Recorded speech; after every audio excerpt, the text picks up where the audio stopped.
What's going on, y'all? Today we got NBA player reveals how Michael Jordan would have shouted the NBA record book if he wanted to, man. Let's get into it. That's another episode of the Dreamers Pro Show, where we cover everything from sports, hot topics, classic debates, entertainment, and we give you guys a fresh perspective on things. And I always see them. And today we're going to piss off a lot of people about these Jordan videos, but that's your damn business. I got to get into it. So before we get into it, please make sure you like the video and subscribe to the channel here. Now, just this morning, I came across an interview from Paul George on his show, the Paul George podcast or something like that. He was on there with two other gentlemen, an actor, but it's not really important. Anyway, he was on there, and he was talking about a range of things, right?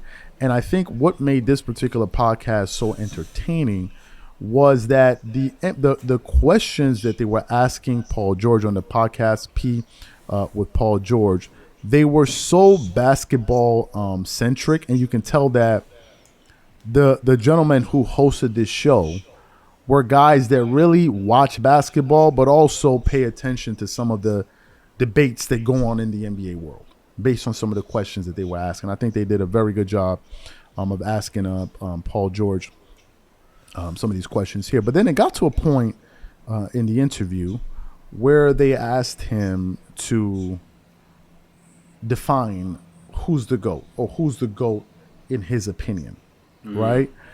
And Paul George started to get into his explanation, but then at the very beginning, he says something that I thought that I found to be quite interesting about what he thought MJ would have done had he been playing, or had he knew what the narrative would have been today. So we want to play what Paul George had to say. We want you guys to listen to it carefully.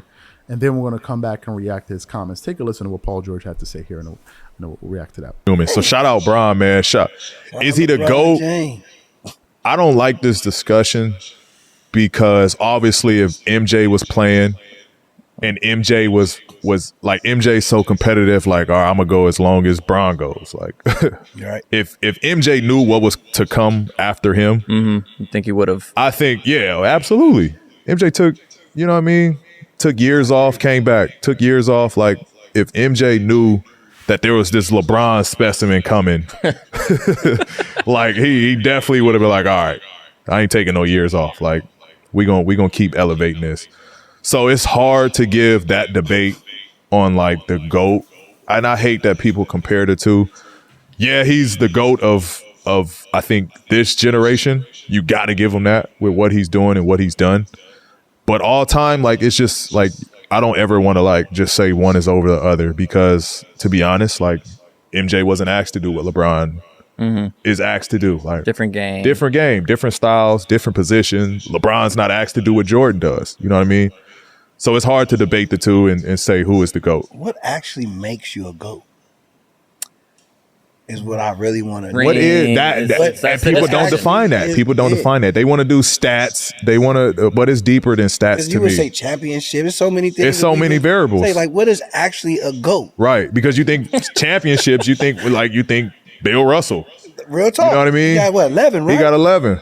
It's like, so it's like, what is the GOAT? Like, clarify all your what other accolades that you do in it and how good you do. But you got to open a school, right? You got to produce movies. You got to be a billionaire in the NBA. Right. You got to put all your friends on. Thank you, Pete, for putting us on. You got to do a lot of things, I guess, to be the GOAT. Yeah, he's one of the GOATs. Absolutely. Because his shoes don't sell like the GOAT. Not yet. Yeah, his but shoes I'm saying, are like, they not selling like Jordan's. Yeah. No. His is iconic. Jordan's is iconic. Yeah, Jordan is the reason why, like, we have shoes. Like, we have signature shoes. So, like, come on. He brought up a few things. He said that he believes that LeBron is the GOAT of this era. Perfectly fine if that's what he believes. No problem. But I think the biggest point he brought up, a part of how do you define a GOAT? Is it this? Is it that? The biggest point he brought up that I want to focus on is, he said, if MJ knew what it was going to be about today, he believes that MJ would have, number one, played longer and would have played for more records. meaning MJ would have probably tried to go after the scoring title, maybe go after most steals or whatever it is, whatever milestone he was able to achieve, right? And to me, it exposes something about the narrative or the conversation around the NBA today. And what I mean is that this current NBA is not so much about what you've done. It's more about the narratives you shape or you weave around what you want those things to be interpreted as. It's all about narratives today. Because now you can, for example, some people can take that LeBron just, eclipsed Kareem Abdul-Jabbar for the scoring record.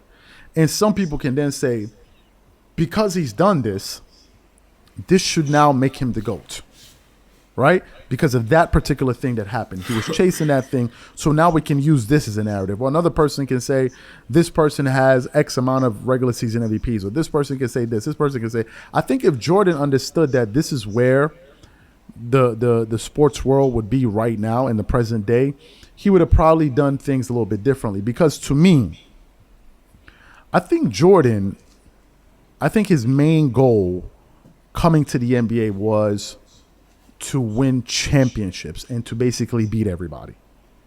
I think really that was his major goal. I don't think Jordan was really interested in teaming up with guys and, doing whatever it took to win championships by hook or crook. He's like, no, I want to win these championships and I want to beat all of you guys doing it. I'm going to have my own squad over here, but all the all-stars and the superstars and all of that, you give me one all-star and you can keep the rest. One or two all-stars, y'all can keep the rest. Let's go at it and see who's the top dog here. I don't see, and Jordan said it. He could never have imagined calling up Larry Bird or Magic Johnson and these guys or Hakeem yo, let's play together. He's like, no, I want to beat these guys. Now, here's the irony in all of that and what Paul George just said. Even though Jordan didn't play for 20 years, or he played for 15 years, he still has some of the most impressive, or arguably the most impressive resume in NBA history. That's the punchline. Even after not playing for narratives, he easily has, in my opinion, and the opinion of many, the most impressive resume of any basketball player. There's no, let's stop. Now, some people say, well, it's Kareem. That's why I have Kareem number 2 all time. So that Kareem is the most accomplished basketball player of all time in terms of his success at a collegiate level, at the NBA level. We understand that. But in terms of the NBA, nah, I'm not giving y'all that one. I just don't see how. I just really don't see how it's not MJ by a landslide. I mean, I really don't see it.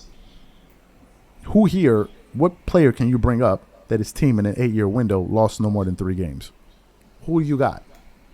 Who you got for me? Who do you have?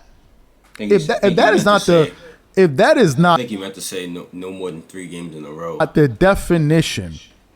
If that is not the definition of dominance, then what is? Then what is? Think about this for a second. Name me the player that won the MVP. Listen to what I'm telling you. That won the MVP, the Defensive Player of the Year, made all first defensive team in the same season. Who's done that? Who's done that? How many players were winning scoring titles and still making all NBA first defense? How many players are doing that? How many? How many players are doing that?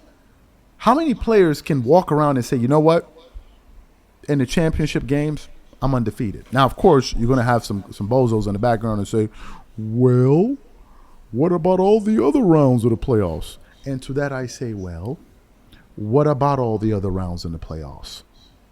Because if you want to base it an argument about losing, I suggest you turn around and just walk right back out. You cannot you cannot argue. You cannot use losing as an argument against Jordan if your player or if your favorite player has been a bigger loser. You can't do that. That's like backwards thinking. You can't do that. So whenever people try to do that, just laugh at them. No one has a resume like this. No one has 6 Finals MVPs. 6 of them. Count them. 1, 2, 3, 4, 5, 6 of them. To go with 10 scoring titles. To go with 5 regular season MVPs. To go with the highest regular season scoring average. To go with the highest playoff scoring average. To have that streak of going 8 years with your team not losing more than 3 games. To then also lead the league in steals 3 separate times. To have like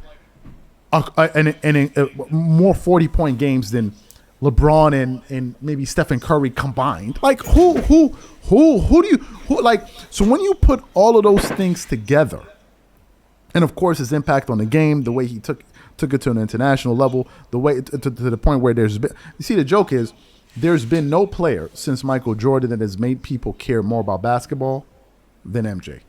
That's just the reality. The numbers will tell you that. You can just go look at the numbers, and they'll tell you that. So to me, I agree with Paul George that if MJ was playing today, and he understood that this thing was going to be all about narratives, maybe he would have tried to elongate his NBA career.